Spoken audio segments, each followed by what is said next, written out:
আসসালামু আলাইকুম আমার প্রিয় দর্শক বন্ধুরা, কেমন আছেন সবাই? যে যেখান থেকে দেখছেন আমার অনেক অনেক ভালোবাসা নেবেন। অনেক দিন পরে আজকে আমি পাটায় বেটে ভর্তা করছি, তাই আপনাদের সাথে শেয়ার করতে চলে আসলাম চিংড়ি মাছের ভর্তা আমি কিভাবে পাটায় বেটে করি। তো আমি এর জন্য হাফ কাপ পরিমাণ চিংড়ি মাছ পানিতে ভালো করে 3 থেকে 4 বার ধুয়ে নিয়েছি। আমি এর মধ্যে যে শামুকগুলো থাকে বা এক্সট্রা ময়লা লতাপাতাগুলো থাকে সেগুলোকে ভালো করে ধুয়ে নিয়েছি। সাথে আমি নিচ্ছি বড় একটা সাইজের রসুন, ইন্ডিয়ান রসুনটা আমি এখানে ব্যবহার করেছি, আর ব্যবহার করেছি বড় একটা সাইজের পেঁয়াজ। পেঁয়াজটাকে খুব বেশি কুচি করে কাটিনি, কারণ এটা ভাজলে এমনিতেই নরম হয়ে যাবে। সাথে আমি 2টো কাঁচামরিচ নিচ্ছি আর নিচ্ছি 2টা শুকনো মরিচ।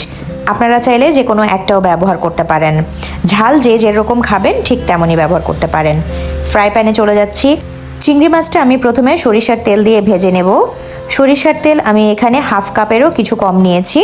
আপনারা মাছ বা পেঁয়াজ রসুন বুঝে সেভাবেই তেলটা ব্যবহার করবেন। তো সরিষার তেলটার কারণে এটার ফ্লেভারটা সুন্দর আসবে, তাই আমি এখানে সরিষার তেল নিয়েছি। ছেড়ে দিচ্ছি এর মধ্যে শুকনো মরিচ 2টো, আর একে একে দিয়ে দিচ্ছি কেটে রাখা রসুন আর পেঁয়াজগুলো, সাথে দিয়ে দিচ্ছি কাঁচামরিচও। এটাকে এখন ভালো করে একটু নেড়েচেড়ে হালকা করে ভাজতে হবে।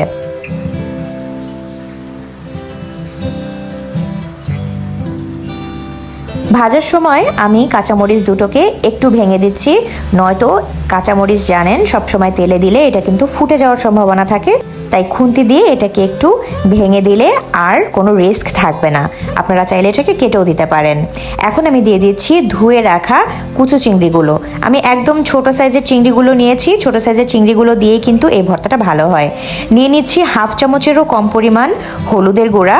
হলুদের গুঁড়া দিলে এই ভর্তাটার কালারটাও যেমন খুব সুন্দর আসে, আর এছাড়া এটার ফ্লেভারটাও কিন্তু চিংড়ি মাছের ফ্লেভারটা খুবই ভালো আসে। সাথে আমি হাফ চা চামচ পরিমাণ লবণ দিয়ে দিলাম। এখন শুধু ভালো করে এটাকে একটু ভেজে নিতে হবে। যখন এটা লাল লাল করে একদম ভাজা হয়ে যাবে আর পানিটাও শুকিয়ে আসবে, ভালো মতো একটু ক্রিস্পি হয়ে যাবে, তখন এটাকে আমি চুলা বন্ধ করে কিছুক্ষণের জন্য ঠান্ডা হতে রেখে দিব। ঠান্ডা হয়ে গেলে তারপরে আমি এটাকে পাটায় বেটে নেব।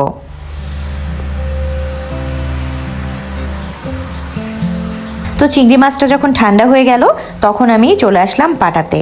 আমার ছোট্ট একটা পাটা আছে, এই পাটাতেই আমি আমার যে কোনো ভর্তা যখন হাতে বেটে করতে হয় তখন আমি এটাতেই করি। দেখুন কালারটা কত সুন্দর এসেছে। ভর্তাটা বাটার জন্য আমি এখানে সামান্য পরিমাণে একটু পানি ব্যবহার করছি, যাতে ভর্তাটা বাটতে একটু সুবিধা হয় আর একটু নরম হয়, কারণ ভাজার কারণে চিংড়ি মাছটা কিন্তু একটু ড্রাই হয়ে গেছে। একটু পানি দিয়ে নিলে এটা বাটতে অনেক সুবিধা হবে। আর আপনারা চাইলে এটাকে ব্লেন্ডারের জারেও কিন্তু ব্লেন্ড করে নিতে পারেন, সেক্ষেত্রেও কিন্তু সামান্য পরিমাণে একটু পানি ব্যবহার করতে হয়। পানি ব্যবহার করলে ভর্তাটা কিন্তু করতে ভালো হয় ব্লেন্ডারে বা পাটাতে, 2 জায়গাতেই। তো দেখুন আমি কিভাবে সুন্দর করে এটাকে বেটে নিচ্ছি।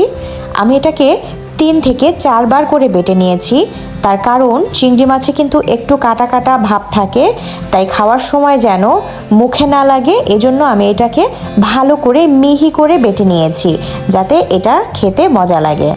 আমার চিংড়ি মাছের ভর্তা কিন্তু এখন রেডি, একদম মিহিনভাবে এটা কিন্তু বাটা হয়ে গেছে। তো আমি এখন এটাকে নিয়ে প্লেটে সার্ভিং করব। তো আমার প্রিয় দর্শক ও বন্ধুরা, আপনারা যে যেখান থেকে দেখছেন অবশ্যই আমার চ্যানেলটাকে সাবস্ক্রাইব করে রাখবেন এরকম নতুন নতুন আরও ভিডিও পাওয়ার জন্য।